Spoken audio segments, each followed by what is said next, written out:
Dua pelatih Indonesia sukses sosialisasikan pencaksilat di Tunisia. Program Budaya Kedutaan Besar Republik Indonesia, KBRI, di Tunisia berhasil memperkenalkan pencaksilat kepada masyarakat Tunisia. Hal ini terwujud berkat kerja keras dua pelatih Indonesia, Dodi Handoko dan Haikal Fikri, yang diberangkatkan untuk menjalankan misi sosialisasi ini. Dodi Handoko, pelatih yang direkomendasikan Pengurus Besar Ikatan Pencaksilat Indonesia, PBIPSI, diberangkatkan oleh Kementerian Pemuda dan Olahraga, Kemenpora, atas permintaan Dubes Indonesia di Tunisia. Kehadirannya di Tunisia bertujuan untuk memperkenalkan dan mensosialisasikan seni bela diri pencaksilat kepada masyarakat luas. Sementara itu, Haikal Fikri diberangkatkan oleh Kementerian Pendidikan, Kebudayaan, Riset, dan Teknologi, Kemendikbudristek, untuk memberikan pelatihan pencaksilat di Tunisia. Kehadirannya melengkapi program sosialisasi yang digagas KBRI. Sosialisasi pencaksilat di Tunisia dilakukan melalui berbagai pertunjukan dan atraksi di berbagai lokasi. Tim pelatih menampilkan keunikan dan keindahan gerakan pencaksilat di tempat-tempat umum, sekolah-sekolah, dan komunitas bela diri, khususnya komunitas street defense. Hal ini diharapkan dapat menarik minat masyarakat Tunisia untuk mempelajari dan mengapresiasi pencaksilat sebagai warisan budaya Indonesia. Keberhasilan program ini menunjukkan komitmen Indonesia dalam memperkenalkan budaya bangsa ke kancah internasional. Melalui diplomasi budaya, pencaksilat diharapkan dapat semakin dikenal dan dihargai di dunia internasional. Semoga keberhasilan ini dapat menjadi inspirasi bagi program-program promosi budaya Indonesia di negara-negara lain. Acara ini diresmikan oleh Dubes RI Tunis, Profesor Dr. Ikrar Nusa Bakti, sebagai bagian dari diplomasi budaya Indonesia di Afrika Utara. Lebih dari 150 atlet Tunisia, termasuk anak-anak dan remaja, mengikuti latihan pencaksilat dan Street Defense System, SDS. Dodi Handoko bersama pelatih lainnya, Haikal Fikri, menampilkan demonstrasi pencaksilat yang mencakup aksi tarung, permainan toya, dan atraksi patahan yang disambut antusias para peserta.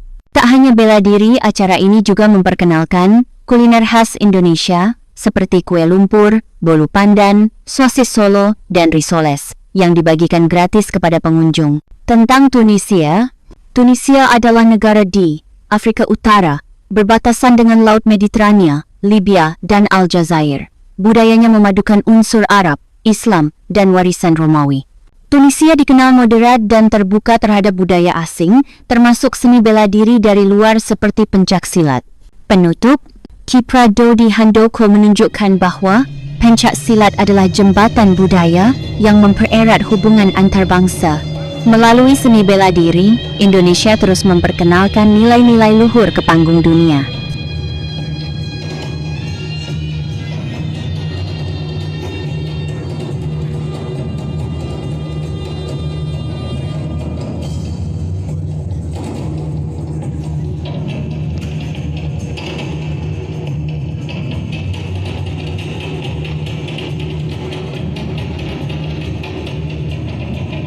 Seni bela diri tidak hanya soal teknik dan kekuatan, tetapi juga tentang filosofi, nilai, dan kisah yang menyertainya. Pencaksilat, warisan budaya tak benda Indonesia yang diakui UNESCO kembali membuktikan eksistensinya. Kali ini langkah kuda-kuda kokohnya menapak di tanah Afrika Utara, tepatnya di Tunisia, sebuah negeri yang kaya sejarah, terbuka pada budaya asing, dan memiliki semangat bela diri yang tinggi. Jejak langkah sang pendekar di tanah Afrika. Tanggal 14 Desember 2019 menjadi momen bersejarah bagi dunia pencaksilat. Pelatih pencaksilat Indonesia Dodi Handoko tampil memukau dalam acara peresmian Asosiasi Pencaksilat Tunisia (ATPS) di BB Gym, Tunis. Acara ini dibuka oleh Dubes RI untuk Tunisia, Prof. Dr. Ikrar Nusa Bakti sebagai bagian dari diplomasi budaya Indonesia di Afrika Utara. Lebih dari 150 atlet Tunisia, mulai dari anak-anak hingga remaja, ikut ambil bagian dalam latihan pencaksilat dan Street Defense System (SDS). Dodi Handoko bersama pelatih lainnya Haikal Fikri memukau penonton dengan aksi tarung, permainan toya, serta atraksi patahan yang memadukan kekuatan dan keindahan gerak. Tunisia, negeri Mediterania yang terbuka untuk budaya dunia. Tunisia, yang berbatasan dengan Laut Mediterania, Libya, dan Aljazair, memiliki budaya yang unik perpaduan unsur Arab, Islam, dan peninggalan Romawi. Masyarakatnya dikenal moderat dan terbuka terhadap pengaruh luar, termasuk seni bela diri. Iklim sosial seperti inilah yang membuat pencak silat diterima dengan tangan terbuka dan mampu tumbuh pesat di negeri ini. Misi 2 pendekar Indonesia di negeri Afrika Utara. Keberhasilan pencak silat di Tunisia tidak terjadi begitu saja. Ada kerja keras 2 pelatih yang menjadi ujung tombak misi budaya ini. Dodi Handoko direkomendasikan oleh Pengurus Besar Ikatan Pencak Silat Indonesia PBIPSI dan diberangkatkan oleh Kementerian Pemuda dan Olahraga Kemenpora atas permintaan Dubes RI di Tunisia. Haikal Fikri, pelatih tapak suci, dikirim oleh Kementerian Pendidikan, Kebudayaan, Riset, dan Teknologi Kemendikbudristek untuk memberikan pelatihan langsung di Tunisia. Keduanya bekerja sama memperkenalkan pencak silat melalui kombinasi demonstrasi atraktif dan latihan teknik terstruktur. Materi pelatihan dari pukulan dasar hingga jurus senjata. Pelatihan pencak silat yang diberikan di Tunisia tidak sekadar pengenalan singkat, tetapi mencakup kurikulum teknik dasar hingga lanjutan. Materi disesuaikan untuk peserta pemula, remaja, dan dewasa dengan fokus pada penguasaan gerak yang benar. 1. Teknik pukulan. Pukulan lurus dalam kurung depan untuk serangan jarak dekat. Pukulan bandul yang diarahkan ke bawah untuk mengantisipasi serangan lawan. Pukulan samping yang melatih kekuatan rotasi tubuh. 2. Teknik tendangan-tendangan lurus untuk menyerang pusat tubuh lawan. Tendangan samping untuk memukul jarak aman. Tendangan sabit yang memotong sudut serangan lawan. 3. Teknik elakan dan hindaran elakan samping untuk menghindari serangan tanpa kehilangan keseimbangan. Elakan serong depan atau belakang yang memungkinkan serangan balasan cepat. 4. Kuncian dan bantingan. Teknik mengunci pergelangan tangan dalam kurung, kuncian tangan untuk melumpuhkan lawan. Bantingan beset dan sapuan untuk menjatuhkan lawan dengan kontrol. 5.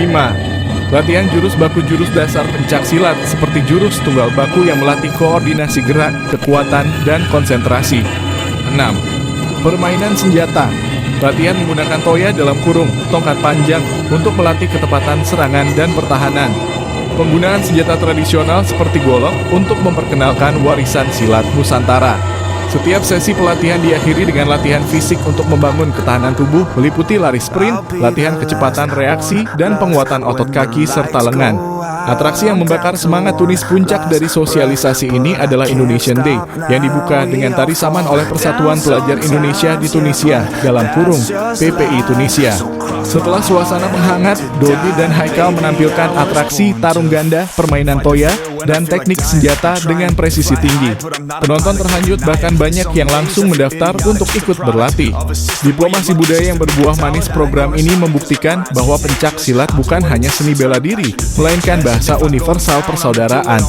Gerakan yang lahir dari kearifan lokal Indonesia kini dipahami dan diapresiasi di negeri ribuan kilometer jauhnya.